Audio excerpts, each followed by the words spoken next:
Fala pessoal, beleza? Agora a gente vai começar a integrar a nossa aplicação com o banco de dados. Para isso a gente vai precisar criar um banco com o MySQL. E é isso que a gente vai fazer nessa aula.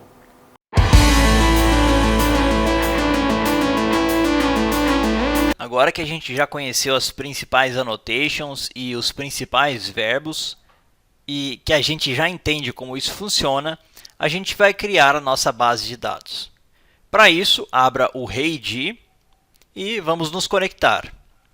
Para se conectar, você vai passar o seu IP ou localhost apenas, usuário e senha e a porta do MySQL. E clique em Open. Perfeito, com o REID aberto, a gente vai criar o nosso banco de dados.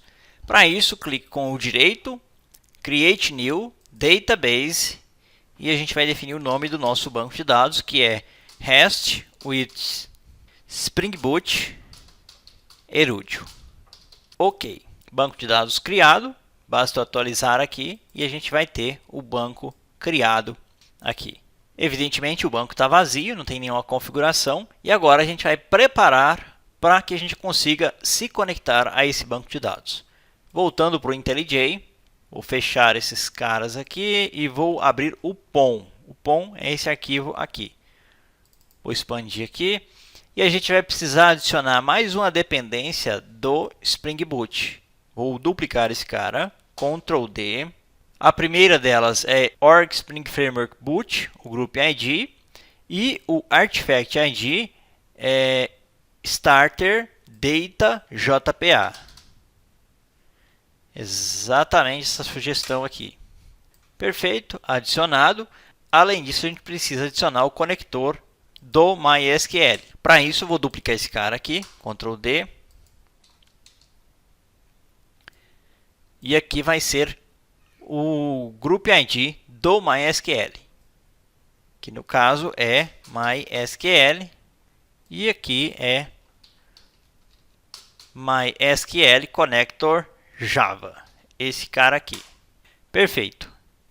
Agora, pessoal, a gente vai abrir o nosso Application YAML, esse arquivo aqui, ou o Application Properties, se você estiver usando o arquivo Properties, e vamos adicionar as configurações. A primeira configuração é o Data Source.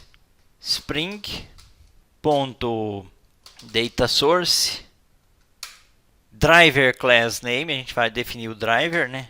Driver Class Name. E aqui a gente diz qual é o nome do driver. No caso do MySQL é com.mysql.cj.jdbc.driver. É esse cara que vai fazer a interface do JPA com o banco de dados. É ele que vai permitir conectar. É ele que tem o tradutor de objeto Java para SQL. Perfeito. Abaixo a gente vai adicionar a URL. E a URL é jdbc, mysql, novamente, localhost, a gente está trabalhando local, né? A gente vai se conectar a uma base de dados na nossa máquina, 3306, que é a porta da nossa base de dados. E agora a gente vai pegar o nome desse banco, eu vou editar, Ctrl C, para não errar o nome do banco, né? E vou colar aqui. Perfeito. Além disso, a gente pode adicionar time zone, uma configuração de time zone para que ele fique na data correta, que é o time zone de São Paulo, no nosso caso. Use time zone igual a true. E a gente vai passar ainda um outro parâmetro, que é o server time zone. Server time zone, que é igual a UTC. Beleza.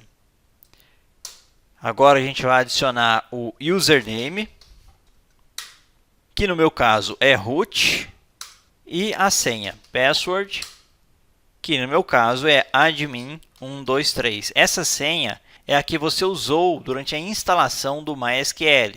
Então, se for diferente, você vai usar uma senha diferente. E um detalhe, não use uma senha tão fraca em produção. Isso aqui eu estou usando uma senha tão simples porque eu estou em ambiente dev, então eu posso correr certos riscos.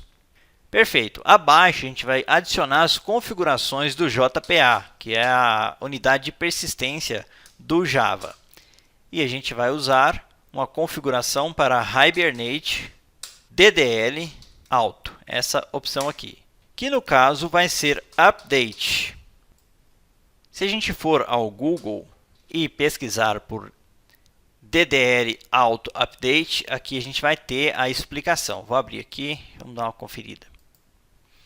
Aqui estão as opções que a gente tem, que é Validate, ele vai apenas validar o esquema, não vai fazer nenhuma mudança no banco de dados. Update, que é o nosso caso, ele vai atualizar o banco de dados. Create, ele vai criar o banco de dados e vai destruir tudo que tiver feito anteriormente. E Create Drop, que apaga o banco de dados quando terminar a sessão. Esses caras aqui, você tem que tomar cuidado com eles quando você estiver em produção. Na verdade, o ideal é desabilitar quando você for colocar em produção. Você muda para None, que é a quinta opção além dessas. Beleza? Aqui tem detalhes, como funciona, quando você deve usar, é uma boa prática e por aí vai. Vou deixar esse link para vocês darem uma conferida e ver as vantagens e desvantagens. Perfeito. Além disso, a gente vai adicionar uma outra propriedade que é o show SQL false. A gente não vai mostrar o SQL gerado. Se você setar true, ele vai mostrar o SQL gerado pelo Hibernate JPA no seu console. Quando estiver fazendo uma inserção, uma deleção, vai imprimir isso no console. Eu não vou fazer isso, não quero imprimir o SQL no console. Quando eu tenho algum problema, que eu quero ver como está sendo a consulta, então eu habilito isso aqui, coloco true e verifico como é que está sendo gerado o SQL. Então eu uso isso aqui geralmente em debug.